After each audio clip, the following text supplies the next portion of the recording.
Kemi Badenoch, the Leader of the Opposition. Mr. Speaker, can I pay tribute to our brave servicemen and women in the Middle East during this very difficult period? Yeah. Our bases in Cyprus and Bahrain have now been attacked. The US has taken offensive action to destroy missile launch sites to defend British territory. Yeah. Why will the Prime Minister not allow the RAF to do the same? Prime Minister. Mr. Speaker, can I make clear this is obviously an extremely serious situation, and I know the whole country is worried about the potential for escalation. They're worried about the impact on their lives, particularly when they see what's happening with energy. The family and friends of those who are caught in the region will be worried sick about them. And, of course, we've got civilians and military personnel at risk in the region. We need to act, therefore, with clarity, with purpose, and with a cool head. The protection of UK nationals is our #1 priority. And we're taking action to reduce the threat, with planes in the sky in the region intercepting incoming strikes, deploying more capability to Cyprus, and allowing US planes to use UK bases to take out Iran's capability to strike. What I was not prepared to do on Saturday was for the UK to join a war unless I was satisfied there was a lawful basis and a viable, thought-through plan. That remains my position. That wasn't the question I asked him. Nobody wants to see an escalation. The fact is, Mr. Speaker, our bases, in case they don't realise, our bases have already been attacked. Iran is trying to kill our servicemen and women. He is catching arrows rather than stopping the archer. That's what we're talking about. Why is he asking our allies to do what we should be doing ourselves? I would say to Labour MPs, we are in this war whether they like it or not. What is the Prime Minister waiting for? Prime Minister. Mr. Speaker, let me give a little more detail, because for a number of weeks now, we've been pre-deploying our capabilities to the region. In doing so, we've been liaising very closely with the United States, as the House would have expected. Therefore, radar systems were pre-deployed, ground-based air defence was pre-deployed, counter-drone systems were pre-deployed, and F-35 jets were pre-deployed. Mr. Speaker, that is why, since Saturday morning, multiple F-35s and Typhoons have been in operation not just in the Middle East, but across Cyprus. Further missions were flown overnight, Typhoons defending in particular Qatar, and F-35s defending other regional parties. We're resupplying our air defence missiles today. Wildcat helicopters with anti-drone capabilities will be in Cyprus this week, and HMS Dragon will be deployed to the Mediterranean. And, of course, in agreement with the US, they're using our bases to conduct the operations to strike Iranian missiles and launchers. Mr. Speaker, that is the action that we are taking. That is the agreement that we've reached with the United States to protect our nationals. Mr. Speaker, the Prime Minister has read out a long list. It is not enough. He says that we are pre-deploying. The one ship which we are sending, HMS Dragon, is still in Portsmouth. The fact is the Type 45s cannot take out incoming missiles. This is not enough. He's read out a long list. The people who understand know it is not enough. He should be doing more. Yesterday, the Chancellor could have given more money to defence. Instead, I don't know why they're laughing. I don't know why that's funny. Yes, not funny. Yesterday, the Chancellor could have given more money to defence. Instead, she gave more money for welfare. Their priorities are all wrong, Mr. Speaker. Their priorities are all wrong. They can chanter as much as they like. The fact of the matter is that the war in Iran is happening now. Order. Mr. Bailey, I don't like that. I don't think it becomes you either. An officer and a gentleman, I expect more. Come to bed, The fact of the matter, Mr. Speaker, is that the war I don't need. I can lip read as well. So please, let's learn something. If not, you'll learn the way out. Mr. Speaker, the country is not going to be distracted by Labour MPs moaning. The fact of the matter is that the war in Iran is happening now. But the OBR say the government won't hit 3% on defence for 5 years. The war is happening now. There is no urgency from the Prime Minister. Why is he leaving the job of funding our armed forces to the next government? Prime Minister. I'm not going to take lectures on defence from the party opposite. They came into office, and what did they do? They cut the defence budget. They missed army... Order. Mr Philp, you've moved from there to there. You're even louder here, so I think twice. Prime Minister.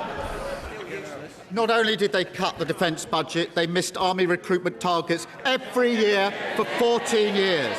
They left morale in our armed forces at an all-time low, and our forces hollowed out. That's the words of Ben Wallace, the former Defence Secretary. Labour, by contrast, is delivering the biggest boost to defence spending since the Cold War. £270 billion over this Parliament. And we're doing that because we're focused on what matters. And she's right. The war is, of course, happening now. We have to focus on that. Across the country, people are worried about those that are trapped in the region. And, Mr Speaker, that is why we're taking action. And I can update the House. That yesterday more than 1,000 British nationals arrived back in the UK on commercial flights from the UAE. A further 8 flights are due to leave the UAE to the UK today. I can confirm, Mr Speaker, that the first charter flight is expected to leave Oman later today, and 2 more will come in the coming days. The country really does want to know this. I'm sorry.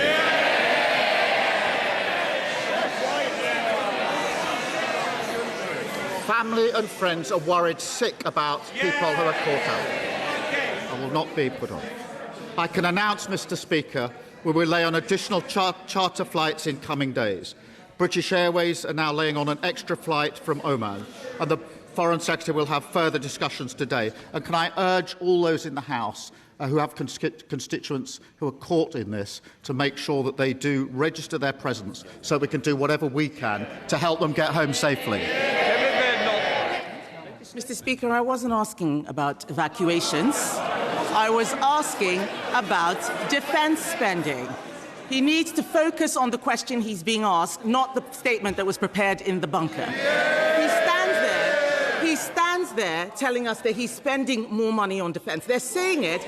No, he isn't. In fact, they are cutting defence spending by £2.6 billion from the MOD budget this year. And that's why there are no Royal Navy warships in the Middle East, Mr Speaker. In June last year, he should ask his Defence Secretary for the numbers, because that is what's happening. In June last year, Mr Speaker, the government promised that its plan for funding our armed forces would be ready by autumn. In autumn, they promised it would be ready by the end of 2025. It is March 2026, and still nothing. So can the Prime Minister tell the House when his defence investment plan will finally be published? Prime Minister. Well, I'm sorry she's not interested in how people caught in the region are going to get home. I think for the vast majority of people watching this PMQs, that'll be the single most important thing on their mind. They cut defence spending, we're increasing defence spending. And we're doing that, Mr Speaker, because we've stabilised the economy. Yesterday, the Chancellor announced inflation was down, interest rates down, borrowing down, debt down, investment, living standards growth up. Now, I know the Leader of the Opposition doesn't understand that. The Shadow Chancellor clearly doesn't understand that. Although I do have to thank him that in what's been a very difficult week, he provided some excellent unintended stand-up comedy in his response to the Chancellor yesterday. Kemi Badenoch. Mr. Speaker, he doesn't want to talk about the Defence Investment Plan because he doesn't know. He doesn't know what is going on any policy, so he reads statements that are pre-prepared irrespective of the question, and the whole country can see it. The truth is that because they spent money on welfare, there is no defence investment plan. Because there is no defence investment plan, they are not ordering enough missiles. The fact is that this crisis goes beyond defence spending. They can chant as much as they like. They are pathetic, spending money on welfare instead of defence spending. Sorry, Mr. Speaker. Mr. Speaker. They're not just pathetic, they are also weak. This crisis goes beyond defence spending. It is also about the cost of living. This war is interrupting the supply of oil and gas. That is driving up the cost of petrol and making it more expensive to heat our homes. Yet he is stopping drilling in the North Sea while importing the same oil and gas from Norway. Does he think that at a time of geopolitical crisis, it makes sense to kill our oil and gas industry and give up that ready supply of energy? Well, the question of the energy supply right now is a serious question, and we are doing all we can with allies to make sure that that is preserved. And it's vital that we keep trade flowing through the Straits of Hormuz, Mr. Speaker. The Energy Secretary met the International Energy Agency yesterday, and the Chancellor is meeting oil and gas companies today. We're keeping in close contact with our allies and key industry players. Again, I think the country wants to know what we're doing now in relation to what's happening in coming days. Mr. Speaker, oil and gas will be part of our energy mix for many years to come. But if Ukraine and the last few days have taught us anything, it is that all the time we're on the international market, we are vulnerable to these changes. That is why renewable energy, where we have our independence and security, would take us off those markets and give us the security that we need. Kemi Badenoch. Speaker, the Prime Minister again does not understand the energy transition. You do not need to stop drilling in oil and gas to get renewables. This is basic stuff. He doesn't understand his policy. He's got a sea of orcs and goons who have no idea how anything is working at all. Mr. Speaker. They can complain all they like, Mr. Speaker. The fact is, they are letting down the people out. Order. You can't do a point of order in the middle of Prime Minister's question. Mr. Speaker. Ask my question.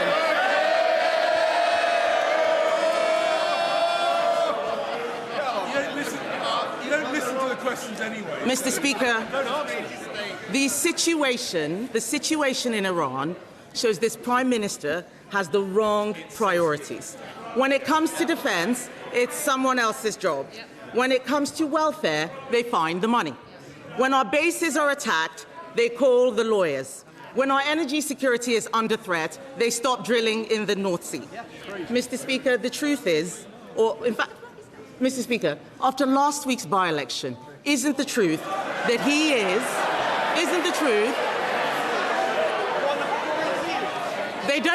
they might not like to hear it, but they are going to hear it, Mr. Speaker, whether they like it or not. Is it not the truth that he is prioritising his job security over our national security?